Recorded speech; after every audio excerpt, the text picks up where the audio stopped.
नमस्कार। इस बुलेटिन में आप सभी का स्वागत है और मैं हूं आपके साथ पल्लवी राजपूत। इस बुलेटिन की शुरुआत करने से पहले इस वक्त की बड़ी और अहम खबर हम आप तक पहुंचा दें। केंद्र सरकार ने अनलॉक 5 की गाइडलाइन जारी कर दी है।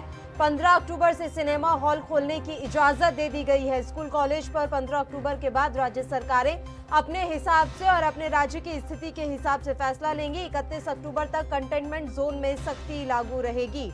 केंद्र सरकार ने अनलॉक 5 की गाइडलाइंस को जारी किया है। इस वक्त की बड़ी खबर हम आप तक पहुंचा रहे हैं। 15 अक्टूबर से सिनेमा हॉल खोलने की इजाजत दे दी गई है। वहीं ये भी जानकारी दे दें कि स्कूल कॉलेज पर 15 अक्टूबर के बाद राज्य सरकारें फैसला लेंगी। 31 अक्टूबर तक कंटेनमेंट जोन में सख्ती से लागू रहेगा लॉकडाउन। ये अहम खबर एएनबी न्यूज आप तक पहुंचा रहा है। अनलॉक 5 की गाइडलाइंस जारी हो चुकी हैं। अनलॉक के 5वें चरण में देश पहुंच गया है और 15 अक्टूबर से अब सिनेमा हॉल को भी खोलने की इजाजत दे दी गई है। बात स्कूल कॉलेज और तमाम शैक्षणिक संस्थानों की करें तो इसको लेकर केंद्र सरकार ने राज्य सरकारों के पास ही जिम्मेदारी दी है कि 15 अक्टूबर के बाद आप अपने हिसाब से निर्णय लें कि खोलना है या नहीं खोलना है, क्योंकि हर राज्य की स्थिति जो है वो अलग है। कोरोना को लेकर हर राज्य में एक अलग स्थिति बनी हुई है। ऐसे में राज्य सरकारों के पाले में ही गेंद है कि स्कूल कॉलेज खोलने हैं या नहीं।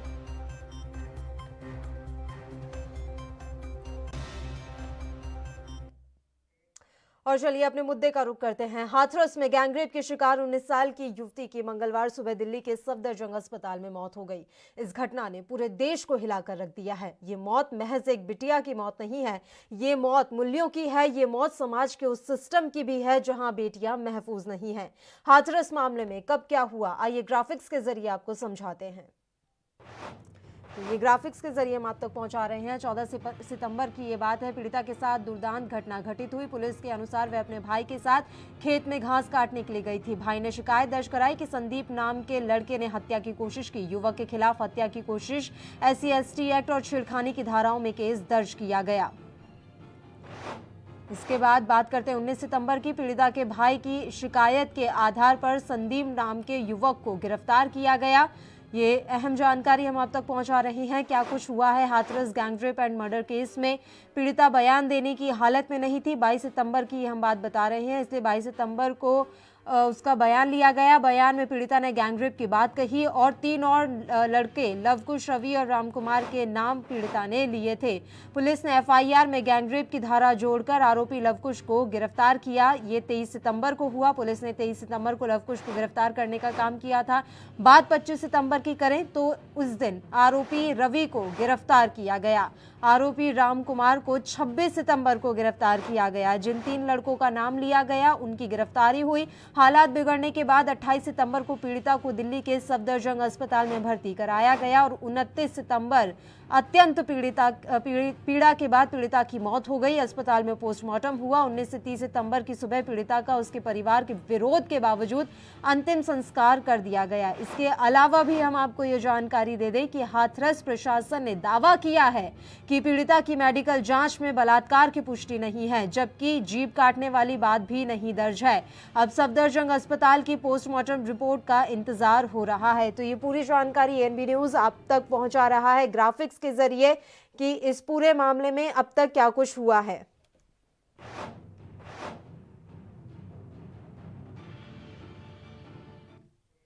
तो यूपी के हाथरस में गैंगरेप की शिकार हुई बेटी की 15 दिनों के बाद दिल्ली के एम्स में मौत हो गई है और इसके बाद से पूरे देश में एक उबाल है। आपको बता दें कि पूरे देश में लोग इस समय सड़कों पर हैं और इस बेटी के लिए न्याय की मांग कर रहे हैं। देश इस समय दर्द में है क्योंकि जो कुछ भी हुआ है वो वाकई में भयावह है। और ये 6 तस्वीरें हम उत्तर प्रदेश से आप तक पहुंचा रहे हैं।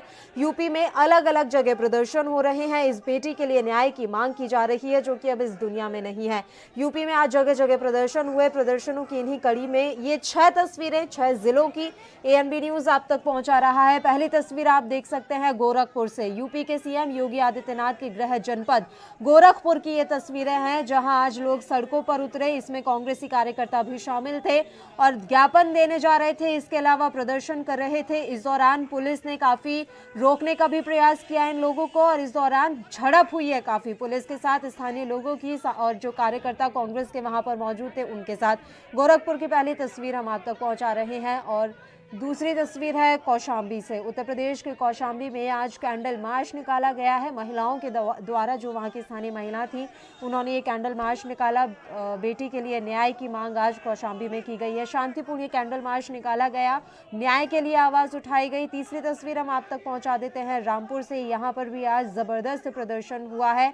लगातार मांग की जा रही थी कि बेटी को न्याय दिया जाए। पूरा देश इस समय उबाल में है, खासकर उत्तर प्रदेश में तो इस समय सियासत भी काफी गरमाई हुई है। इसके अलावा उत्तर प्रदेश के जो लोग हैं वो काफी गुस्से में हैं और उसी आक्रोश का नतीजा आप अपने टेलीविजन स्क्रीन पर देख रहे हैं। ये तो महज 6 तस्वीरें हैं। पूरे उत्तर प्रदेश में आज इसी तरह से प्रदर्शन हुए हैं और हाथरस की बेटी के लिए न्याय की मांग की गई है।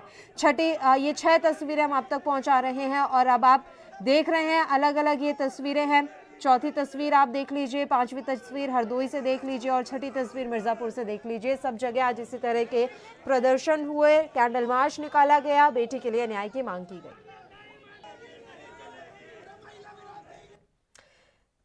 तो यूपी के हाथरस में गैंगरेप की शिकार हुई बेटी की 15 दिन बाद दिल्ली के सफदरजंग अस्पताल में मौत हो गई। बच्चों के साथ हैवानियत का अंदाजा इसी के साथ लगाया जा सकता है कि दबंगों ने बारी बारी से उसे अपनी हवस का शिकार बनाया। बेटी अपनी जुबान ना खोल पाए इसलिए उसकी जुबान काट दी गई। चलकर अपने घर तक ना जा पाए तो उसकी रीढ़ की हड्डी तोड़ दी गई। इतनी हैवानियत के बाद भी वह आखिरी सांस तक जिंदगी के लिए जंग लड़ती रही। इस मामले में पुलिस पर भी लापरवाही का आरोप लग रहा है। सियासत तेज होने पर हालांकि पुलिस एक्शन में आई। इस पूरे मामले में पुलिस पर क्या कुछ आरोप लगे हैं वो भी आपको ग्राफिक्स के जरिए हम समझाते हैं। परिजनों और गांव वालों के भारी विरोध के बीच हाथरस गैंगरेप पीड़िता का मंगलवार देर रात अंतिम संस्कार कर दिया गया। पीड़िता का शव आधी रात को हाथरस पहुंचा, जहां ग्रामीणों ने भारी विरोध किया, लेकिन भारी पुलिस बल की तैनाती के बीच पीड़िता का अंतिम संस्कार कर दिया गया। ये बड़ी लापरवाही, परिजनों को देखने तक नहीं दी गई। पीड़िता की जो शव था उसे देखने तक नहीं गया। योगीराज वाले यूपी के हाथरस में एक बहुत ऐसी तस्वीर भी सामने आई जो कलेजे को चीर देने वाली थी। गैंगरेप पीड़िता की मौत के बाद इंसाफ के लिए एक मां ने आंचल फैला दिया। महिला पुलिसकर्मी के आंचल फैलाकर काफी जार होकर रोई पीड़िता की मां और आंखों से आंसुओं का सैलाब बह निकला। स्थानीय पुलिस की ओर से जल्द अंतिम संस्कार करने की कोशिश की गई, जिसका परिजनों ने विरोध भी किया। बाद में पुलिस ने खुद ही लड़की का अंतिम संस्कार कर दिया और परिजनों को शमशान घाट तक नहीं जाने दिया। पीड़िता के भाई के अनुसार मेरी बहन बेहोश और खून से लथपथ जमीन पर पड़ी हुई थी। पुलिस वालों ने एम्बुलेंस नहीं मंगाई। पुलिस वालों ने कह दिया कि इन्हें यहां से ले जाओ, ये बहाने बनाकर लेटी हुई हैं। बड़ा बयान और शर्मनाक बयान पुलिसकर्मियों की तरफ से दिया गया और 10 से 15 दिन तक बच्ची की ब्लीडिंग नहीं रुकी थी और 22 सितंबर के बाद उसके बाद से ही अच्छा इलाज जो है वो मिलना शुरू हुआ। लापरवाही बरती गई, ठीक से इलाज नहीं दिया गया, ये भी एक बड़ा आरोप लग रहा है। हाथरस की निर्भया के भाई ने यह भी कहा कि पुलिस ने एफआईआर लिखने में ही 8 से 10 दिन का समय लिया। दबाव के बाद जब पुलिस ने रिपोर्ट दर्ज की तो एक आरोपी को पकड़ती थी तो दूसरे को छोड़ देती थी।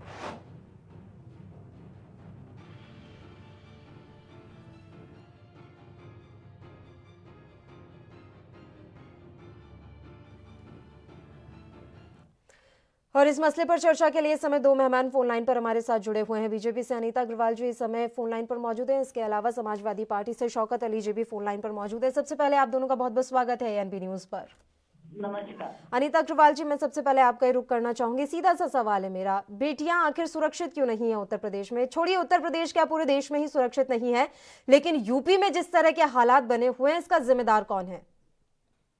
देखिए सुनिए, बात आपके मानते हैं कि ये जिसके साथ हुआ बहुत गलत हुआ। हम इसको ये नहीं कह रहे कि बहुत सही हुआ, लेकिन आप इसके अगर पहली घटना पे जाएं 14 तारीख वाली, तो इनकी माँ का जो बयान था, जो उसकी मदर ने बयान दिया था, वो ये दिया था कि हम लोग खेत काटने जा रहे थे और घास काटने जा रहे थे। एक लड़का आया और वो हमारे उनसे 15-16 साल से रंजिश चल रही थी और उन्होंने उसका गला दबाने की कोशिश की, मारने की कोशिश की और भाई ने लिखित एफआईआर की और एफआईआर की गई और एफआईआर करने के बाद संदीप नाम का लड़का बताया गया। संदीप को हम लोग पुलिस से पकड़ लिया, लेकिन जब लड़की के बयान हुए तो उसमें धारा 376 को बढ़ा दिया गया। जब उन्होंने लड़की ने बयान दिया कि हाँ ऐसे मेरे साथ हुआ, तो उसका और फिर 4 मुलजिम को 24 घंटे के अंदर पकड़ के उनको जेल भेजा गया और फास्ट ट्रैक कोर्ट के लिए कहा गया। ऐसा नहीं कि अपराधियों को हम संरक्षण दे रहे हैं या अपराधियों को बढ़ावा दे रहे हैं।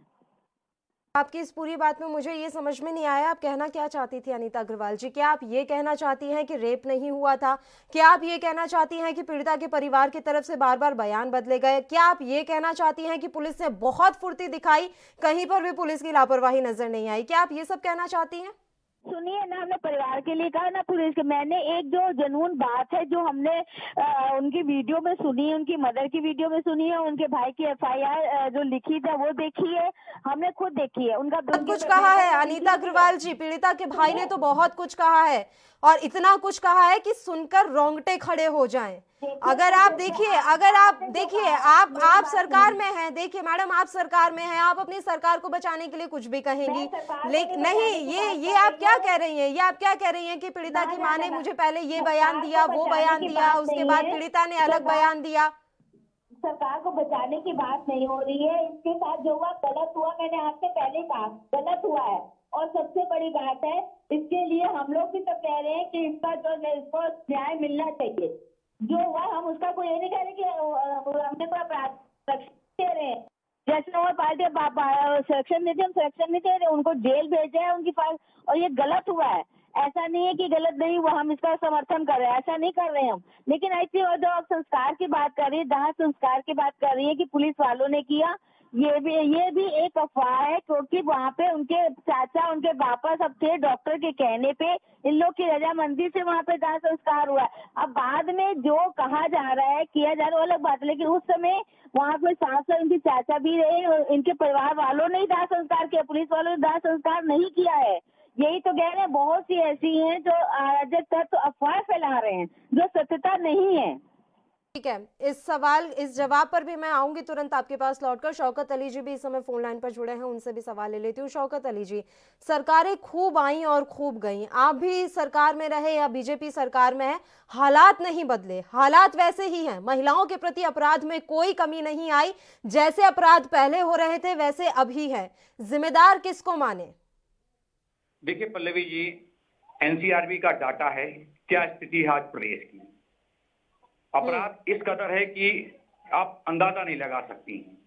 मतलब आप एक घटना हो तो मैं उसका व्याख्यान करूं, चाहे वो उन्नाव की घटना हो, एक पीड़िता को जला दिया गया, छूट कर आते हैं बेल पे, उसको जलाकर मार डालते हैं। दूसरा, एक अपने न्याय के लिए कोर्ट जाती है, उसका एक्सीडेंट करा दिया जाता है। तीसरा, ये हाथरस का मामला है।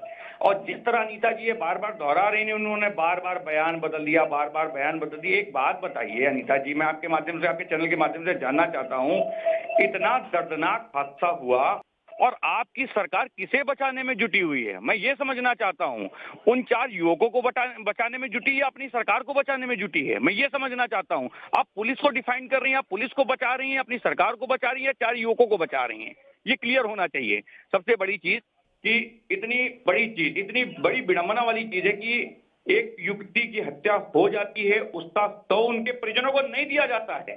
क्यों नहीं दिया जाता है? क्या भय है, क्या डर है, ये समझने वाली चीज। आप कह रही हैं कि उनका जो परिजन है उनके दाह संस्कार में शामिल थे, तो अनीता जी मुझे ये भी बता दीजिए, और रात में बहुत सारे वीडियो वायरल हुए हैं सोशल मीडिया पे, वहां कितने परिवार के लोग मेंबर उपलब्ध थे, वो बताइए जरा मुझे। भाई अगर उपलब्ध होते तो वो क्यों कहते? ऑन रिकॉर्ड वो बार बार ये कह रहे हैं कि हमें प्रस्ताव तक उपलब्ध नहीं कराया गया, हमें आखिरी बार अपनी बेटी का चेहरा तक देखने नहीं दिया गया। क्यों नहीं देखने दिया भाई? किस बात का भय था? सरकार किस चीज से डरी हुई है? क्यों अपराधियों को संरक्षण प्राप्त कर रहा है? क्यों बचा रही है उसको? तो चलिए, बड़ा अच्छा लग रहा है मुझे शौकत अली जी कि आप इस मसले पर इतने चिंतित हैं, बीजेपी से सवाल पूछ रहे हैं, लेकिन शायद आप मेरा सवाल नहीं समझ पाए। मैंने तो सबसे पहले ही सवाल ये पूछा था, सरकारें आई और गई लेकिन हालात जस के तस बने रहे। सर, आपकी सरकार में कौन सा हालात अच्छे थे, कौन सा राम राज्य स्थापित हो गया था, कौन सा महिलाएं सुरक्षित थी? मैं तो बस ये पूछना चाहती हूँ, आप दोनों से मैं ये पूछना चाहती हूँ कि जिम्मेदार कौन? इसका जवाब दीजिए ना, जिम्मेदार कौन?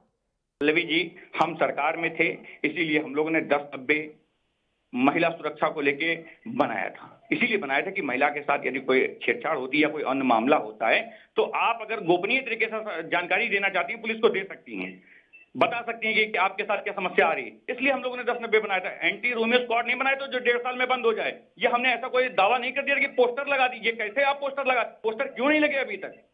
तो सरकार से आज सवाल पूछने पे सरकार जो है दमनकारी रवैया बना रही है। हम लोग चाहते हैं कि पीड़िता को न्याय मिले, पीड़िता को हर संभव न्याय मिले, इसी बात को लेकर हम लोग अड़े हुए और एक समाजवादी प्रतिनिधि मंडल मिलने भी जाएगा जल्द पीड़ित परिवार से। ठीक है अनीता अग्रवाल जी, फास्ट ट्रैक कोर्ट में इस मामले की सुनवाई होगी, जल्द से जल्द न्याय का आश्वासन दिया गया है योगी आदित्यनाथ की तरफ से। मैं जानना चाहती हूं, जब आपकी सरकार कह रही है, आपके आईजी कह रहे हैं कि रेप हुआ ही नहीं, तो किस आधार पर आप फास्ट ट्रैक कोर्ट में इसकी सुनवाई करना चाहते हैं? आप लोगों के हिसाब से तो रेप हुआ नहीं ना। देखिए तो सबसे बड़ी बात यह है कि जो मेडिकल रिपोर्ट आई उसमें अब पोस्टमार्टम की रिपोर्ट आ जाने पे सारी हकीकत सामने आ जाएगी। समझाइए जरा, समझाइए अपने अधिकारियों को। पोस्टमार्टम रिपोर्ट आने से पहले उलझुल बयान क्यों दे रहे हैं? क्यों कह रहे हैं कि नहीं हुआ बलात्कार? समझाइए अपने अधिकारियों को मैडम। सुन लीजिए मैडम, हमारे लिए पीड़िता के बयान सर्वोपरि है। जो पीड़िता ने बयान दिए हैं उस पे हम जा रहे हैं, उसके आधार पर हम जो है उसको फास्ट ट्रैक कोर्ट में कर रहे हैं। पीड़िता के बयान ही हमारे लिए सर्वोपरि, जो पीड़िता ने बयान दिए हमने उसके बयान पे आधार पर सब बात कर रहे हैं पुलिस कर रही है। और सबसे बड़ी बात, हम राजनीति नहीं करना चाहते, ना राजनीति कर रहे हैं, उसे तो राजनीति नहीं करनी चाहिए। लेकिन फिर भी शौकत अली जी को कहना चाहती हूँ कि आप जैसे लोग बलात्कारियों को मंत्री बनाते हैं, बढ़ावा आप जैसी की सरकारें देती है थी, और वही बनाते हैं और आप सांसद बनाते हैं, आप विधायक बनाते हैं, आप सांसद बनाते हैं। वो मंत्री बनाते हैं तो आप विधायक रखते हैं और सांसद रखते हैं। जब मीडिया का प्रेशर आता है, जब थू होने लगती है, तो जाकर कार्रवाई करते हैं। ये बोलिए, हकीकत ये है, हकीकत ये है। सरकार को यहाँ बेचाइए मत मैडम, एक महिला है, आप समझ सकती हैं दर्द को। एक महिला है आप एक प्रवक्ता है और एक पार्टी के होने से नाते पहले एक महिला है। समझिए उस दर्द को।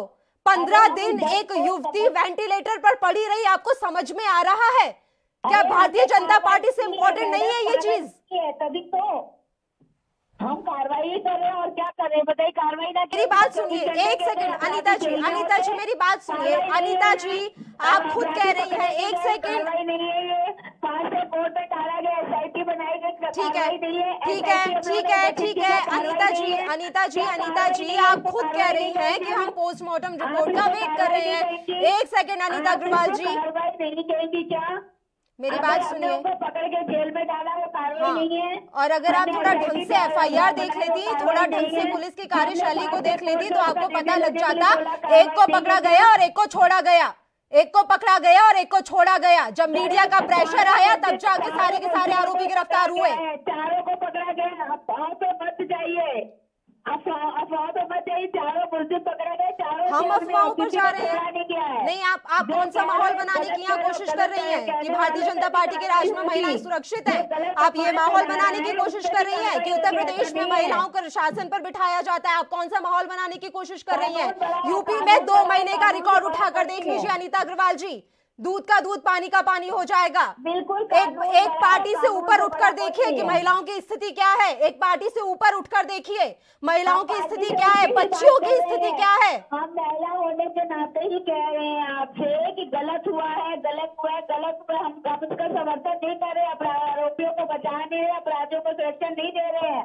हम अपराधियों को कोई सुरक्षा नहीं दे रहे, आरोपियों को नहीं बचा रहे, तुरंत पकड़ के जेल में डाला है। उनको फास्ट ट्रैक कोर्ट में उनका जल्दी इसको लड़की को न्याय मिले, हम इस पक्ष में हैं। कैसा न्याय देंगी आप? पीड़िता को न्याय मिले। कैसा न्याय? 25 लाख रुपए, चलिए कीमत लगा दी, और क्या न्याय? अरे कीमत नहीं लगाई है, कीमत है, और क्या न्याय चाहते हैं आरोपियों को? शौकत अली जी उनको फांसी में देखना चाहते हैं ताकि लोगों को नसीहत मिले।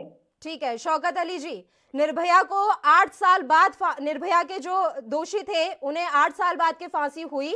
अब इनका क्या माने? हाथरस की बेटी के जो दोषी है, कितने सालों बाद उन्हें फांसी हो पाएगी? देखिए पल्लवी जी, पहली चीज तो मैं ये कहना चाहता हूँ कि इतने बड़े कांड को लेकर सरकार कितना संवेदनशील आप समझ सकती हैं। घटना हाथरस में हुई और ये लोग हरदोई में बता रहे हैं। मतलब इनकी सरकार के मंत्री, सरकार के जिम्मेदार लोग ये कहते हैं कि घटना हरदोई में। मतलब इनकी नींद ऐसे समय टूट रही है जिनको अंदाजा ही नहीं कि हम क्या बोल रहे हैं, घटना कहाँ हुई है, कुछ पता ही नहीं है। तो ये कितना संवेदनशील हो सकते हैं इस मुद्दे को लेकर, आप समझ सकती हैं। तो पहली चीज मैं इनसे यही कहना चाहता हूँ कि आप निष्पक्ष जांच कराइए, और फास्ट ट्रैक में मुकदमा चलाने की आप बात कर रहे हैं, मैं ये उम्मीद जरूर करूंगा कि जल्दी हो, लेकिन जितनी जल्दी हो सके आप भी, सरकार भी कोशिश करे और दोषियों को सजा हो जाए। ये तो पूरा देश चाह रहा है सर, लेकिन कथनी और करनी में सरकारों की कितनी अंतर होता है, वही मैं बोल रही हूँ। सरकार की कथनी और करनी में कितना अंतर होता है ये तो आप भली भांति जानते हैं। आपने दाह संस्कार क्यों किया? रात में इतनी हड़बड़ी क्यों? उनके हिसाब से अफवाह है, उनके हिसाब से अफवाह है शौकत अली जी, बीजेपी के हिसाब से ये अफवाह है। वहां पर पुलिसकर्मी मौजूद थे, परिजन मौजूद थे और उनकी मौजूदगी में दाह संस्कार हुआ। अपराध यूपी में है ही नहीं। यदि हम बीजेपी के कथनी और करनी का मंत्र समझने का प्रयास करें तो उनके अनुसार तो अपराध है ही नहीं यूपी में। घटना हुई या नहीं ये जब उनको खुद पता ही नहीं तो किस आधार पे उनसे हम बहस करें? जब उन्हें यही जानकारी नहीं कि हाथरस में घटना हुई है या हरदोई में, किस आधार पे हम उनसे बहस करें? उन्हें तो कुछ पता ही नहीं है। वो तो अपनी सरकार में इतना मगन और इतना मस्त है कि उनको कोई अंदाजा नहीं, कुछ नहीं पता है कि प्रदेश में क्या हो रहा है क्या नहीं हो रहा। उनको तो बस एक ही चीज नजर आ रही है, अपनी मस्ती और अपनी मस्ती। प्रदेश में आज महिलाएं सुरक्षित नहीं, ये बार बार समाजवादी पार्टी आवाज उठाती रही, लेकिन इनके कान में जू नहीं रहता है। ये सदन में चर्चा नहीं करना चाहते हैं सुरक्षा को। काश इतनी मंशा आपने अपने कार्यकाल में दिखा ली होती सर। एक तो आप सत्ता से बाहर नहीं होते। पल्लवी जी, हम संवेदन थे, इसीलिए हमने कहा कि हमने 1090 क्यों बनाया, इसीलिए बनाया था महिला सुरक्षा को लेके। एक पत्रकार को मार दिया था आपके कार्यकाल में, याद होगा शायद आपको। एक पत्रकार की हत्या कर दी थी क्योंकि वो किसी महिला का साथ दे रहा था जो कि दुष्कर्म की पीड़िता थी। मैं याद दिलाती हूँ आपको, आप शायद भूल गए हैं। सुन लीजिए, शायद गाजियाबाद की घटना भूल गई अब जोशी जी को, वो अपनी बहन के साथ जा रहे थे। उनसे क्या मैंने उनसे उतने सवाल नहीं किए? तमाम आरोप लगाए हैं मैंने भारतीय जनता पार्टी पर, मैं आप पर भी लगाऊंगी। आप भी रहे थे सत्ता में, आपने क्या किया? आपने स्थिति सुधारी? और हमने कहा था कि आज एनसीआरबी का डाटा उठाकर आप देख लीजिए। मैंने देखा है डेटा सर, मैंने देखा है, तभी मैं यहाँ आकर बैठी हूँ और आप दोनों से सवाल पूछ रही हूँ कि स्थिति का जिम्मेदार कौन। मेरा दोनों से सवाल है कि स्थिति का जिम्मेदार कौन। मैं जरूर चाहूंगा, एनसीआरबी का डाटा कह रहा है कि प्रदेश की स्थिति बहुत अच्छी है, समाजवादी पार्टी के कार्यकाल में नहीं थी। आप ये कह लीजिए अपने चैनल में बैठ के। ठीक है, मेरी बात सुनिए, मेरी बात सुनिए एक सेकंड शौकत अली जी। एनसीआरबी के हिसाब से अभी स्थिति ज्यादा खराब है, लेकिन मेरा सवाल ये, एक सेकंड मेरा सवाल पूरा नहीं हुआ शौकत अली जी, मेरा सवाल पूरा नहीं हुआ है। मेरा सवाल ये है कि अगर आपके कार्यकाल में एक महिला के साथ भी दुष्कर्म हुआ तो क्यों हुआ? क्या एक महिला की भी आबरू आपके लिए जिम्मेदार नहीं हो सकती? बिल्कुल, मैं अपनी गलतियों को स्वीकारता हूँ। समाजवादी पार्टी का जिम्मेदार कार्यकर्ता होने के नाते मैं स्वीकारता हूँ, और वो दुखद घटनाएं थी जो हुई और उस पे हम कहीं ना कहीं कमजोर साबित हुए। आज इसीलिए सत्ता से शुक्रिया कि आपने जिम्मेदारी मानी। मैं बहुत खुश हूं कि एक पार्टी के होने के नाते आपने अपनी जिम्मेदारी मानी, अपनी गलती स्वीकारी। अनीता अग्रवाल जी, मैं कुछ ऐसा ही आपसे भी एक्सपेक्ट करती हूं मैडम कि इस तरह की गलतियां अगर स्वीकार लें कि हाँ गलतियां रह जाती हैं, कहीं ना कहीं कमी है, कहीं ना कहीं कानून ढंग से लागू नहीं हो पा रहे हैं, उसी का नतीजा है कि हमारे देश में और खासकर उत्तर प्रदेश में महिलाएं सुरक्षित नहीं है। देखिए, मैं ये इतना कहना चाहती हूँ, हमने रोमिल कोड बनाया, हमने गांव में जो लड़कियां पढ़ने नहीं जाती थी वो लड़कियां पढ़ने जाती, हम लोग का पूरा प्रयास था। देखिए, मैंने कहा अपराध मुक्त नहीं हो सकता है, अपराध कम जरूर हो सकते हैं। ये पीड़िता के साथ हुआ, इसका बहुत कष्ट है, हमें बहुत इसकी संवेदना है, और ये हम इनको ये नहीं हम कह रहे इसका समर्थन कर रहे हैं। हमने तो अपराधियों का कोई संरक्षण नहीं दे रहे, तुरंत 24 घंटे के अंदर पकड़ पे उनकी कार्रवाई हो रही है। और आज एसआईटी हम लोग ने मुख्यमंत्री बोला है कि एसआईटी 7 दिन के अंदर जांच करके बताए, उसकी तह तक पहुंचने की कोशिश कर रहे हैं। बाकी हम लोग को जितनी पीड़ा है, ऐसा नहीं कि गलत को हम लोग गलत नहीं कहेंगे, गलत हुआ है। हम लोगों ने भी ये सवाल उठाए हैं कि महिला के साथ ऐसा क्यों हो रहा है। हम स्वयं महिला है, महिला की पीड़ा को हम जानते हैं, हमें कष्ट हुआ है। बेटी सबकी सांझी होती है, चाहे वो उत्तर प्रदेश की पूरी बेटी है, पूरे देश की बेटी है, वो किसी हरिजन या इसकी दलित की बेटी नहीं है, वो इस देश की बेटी है। उसके साथ ऐसा नहीं होना चाहिए, हम इसके समर्थन में नहीं है। लेकिन हाँ, ये जरूर कहना चाहते हैं कुछ ऐसी अफवाहें जो उड़ती है उस पर नहीं जाना चाहिए, जो उसके तथ्य है उस पर जाए। वो ये जो कह रहे हैं कि वहाँ पे पुलिस ने उनको शव का दाह संस्कार किया, ये गलत है, ये बिल्कुल सरासर गलत है। उनके परिवार वालों ने किया है, उसका प्रमाण है, ऐसा नहीं बिना प्रमाण के। पीड़िता के भाई ने ये बात कही है, अनीता जी, पीड़िता के भाई ने ये बात कही है, वो बाइट भी है, अगर आप चाहें तो वो बाइट मैं आपको भेज दूंगी। उन्होंने एक सेकंड अनीता जी, बात तो सुन लीजिए। वो कह रहा है कि हम अभी घर में बंद हैं और हमें नहीं जाने दिया जा रहा बाहर, हमें शमशान घाट नहीं जाने दिया जा रहा है। ये दाह संस्कार के पहले का उनका बयान है, क्या मैं उसे अफवाह मान लूं? उनका जो बयान है उससे भी पता कहते ऐसा। सबसे बड़ी बात ये है कि वो उसका एक दिन पहले की डेथ हो चुकी थी, उनका पोस्टमार्टम हो चुका था, डॉक्टर के कहने पे रजामंदी से परिवार की उनको किया गया है। रात में 2 बजे उनके केवल पुलिस उसकी सुरक्षा में थी कि कोई इस तरह का वो ना हो, कृत्य ना हो, सामाजिक कोई ऐसा ना हो कि वहाँ पे कोई वो, इस तरह से पुलिस उनकी सुरक्षा में थी, कहीं अनहोनी ना हो, इस वजह से। बाकी उनका दाह संस्कार उनके परिवार वालों, उनके चाचा, उनके दादा, उनके बाबा सब लोग मौजूद थे वहाँ पे, उन्होंने ही किया है, उन्होंने अपने हाथ से दाह संस्कार किया है, पुलिस वालों ने नहीं किया है, ये सत्य है जी। जितनी मेहनत और जितने कॉन्फिडेंस के साथ आकर आप सरकार का और अपनी पूरी पार्टी का जो आप पक्ष रखती है ना, मैं उम्मीद करती हूँ सरकार बस इतने ही कॉन्फिडेंस से आकर अगर महिलाओं की सुरक्षा के लिए कदम बढ़ा लेना, उत्तर प्रदेश के हालात तो सुधर जाएंगे। वाकई में बहुत बहुत शुक्रिया अनीता जी, आप हमारे साथ जुड़ी तमाम चर्चा के लिए। हालांकि इस चर्चा का वही बहस रहा, लेकिन वही नतीजा सिरफिरा रहा है, कोई ज्यादा जानकारी दे नहीं पाते हैं भारतीय जनता पार्टी के जो भी प्रवक्ता और नेता जुड़ते हैं, उनके हिसाब से सब कुछ सही चल रहा है, मोदी सरकार, योगी सरकार बहुत अच्छा काम कर रही है। बात विपक्ष की कर लें तो विपक्ष भी रह देकर सिर्फ सरकार पर आरोप लगा देता है और खुद के कार्यकाल में क्या कुछ हुआ इस पर बात करने के लिए कोई तैयार नहीं है। कुल मिलाकर महिलाओं की सुरक्षा को लेकर हमारा देश और हमारे देश की सरकारें कितनी गंभीर है, राजनीतिक पार्टियां कितनी गंभीर है, इसका अंदाजा आप खुद लगा सकते हैं। इसी के साथ इस बुलेटिन में इतना ही। मुझे दीजिए इजाजत। देश प्रदेश के तमाम ताजा खबरों के लिए आप बने रहिए हमारे साथ। नमस्कार।